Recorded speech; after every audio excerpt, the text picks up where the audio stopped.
see. Yeah. So what, about 11:10 is what we got from police. A couple guys walk in, something like that? It was about 1:10, actually. And yeah, two guys walked in the front door and pulled a gun and pushed me over the front counter.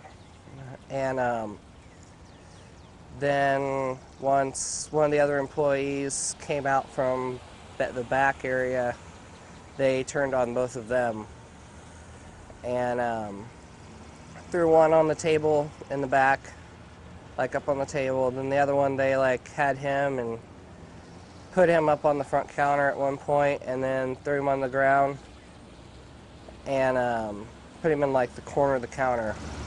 Did it immediately get physical? I mean, it seems like a lot of these holdups we hear about, they walk in, show the gun, get the money, and leave. It seemed like they went straight for the physical stuff. Yeah, they came up behind me like right away and like held me over the front counter and said, "This is exactly what you think it is." And actually, in the beginning, just all of us thought it was like not really happening. Thought it was a joke because we actually had a break-in not long ago. You know, so we thought like maybe this employee, you know, playing a joke on us, doing a prank, but it wasn't. That'd be a mean prank. Yeah. Joke. I mean, obviously one of those things where you see the gun right in front of you and a shot fired too. I mean, did you feel like your life was in danger? I mean, did you feel like if you didn't do what they said, you were going to be shot? Yeah. They were ordering us around and stuff, and then when the shot was fired, we pretty much just gave them what they wanted and let it go. I mean, how loud was it? Police were saying it was some kind of revolver. I'm guessing it was. Yeah, I think it was. Yeah, it was a revolver. I would think it was like short nose on it, probably like a snub nose, like a 45 or something like that. And yeah, they shot a hole in the ceiling. Is it one of those things where part of you wants to call 911 and get help here as fast as possible, but on the other hand, you want to fend for your life too, and you obviously don't want to be a casualty over some folding money in a pizza place? Yeah, it was just really, I don't know. It's all just a big blur.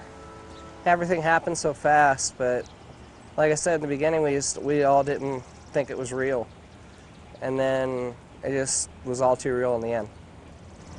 In the police report, it said they left with an undisclosed amount of money. I'm guessing no amount of money would have been worth losing your life or anyone else losing their lives. No, and the owner, Dave, told us that we did what he wanted us to do. He says you did exactly what you should have done. He says it's not worth, he says, anything, and he says I'm just glad all you guys are okay. That's what he told us when we got here. How does this affect you now, though? Because I'm guessing, I don't know when you come back to work, when your next shift is, but I mean, are you always going to kind of be looking at that front door, that sort of thing? It's definitely going to be different, and it affects me a little bit more than some people probably because I live so close to here. And they did run like towards my house pretty much when they took off, so that makes it a little bit hard. They took off back here? Or they took off. They took off towards Elk Street. Yeah. Anything else to pass along? And it looked like they were pretty difficult to tell even what race they were with the stuff they had. Yeah, they had a mask on with like hoods, like hoodies and stuff, and they wore medical gloves on their hands and stuff. So it sounds like sadly it's going to be difficult to track down these guys. Yeah. We're just hoping it doesn't happen again. Yeah, exactly. Anything else? Did it appear in your situation? Did it appear like they knew what they were doing?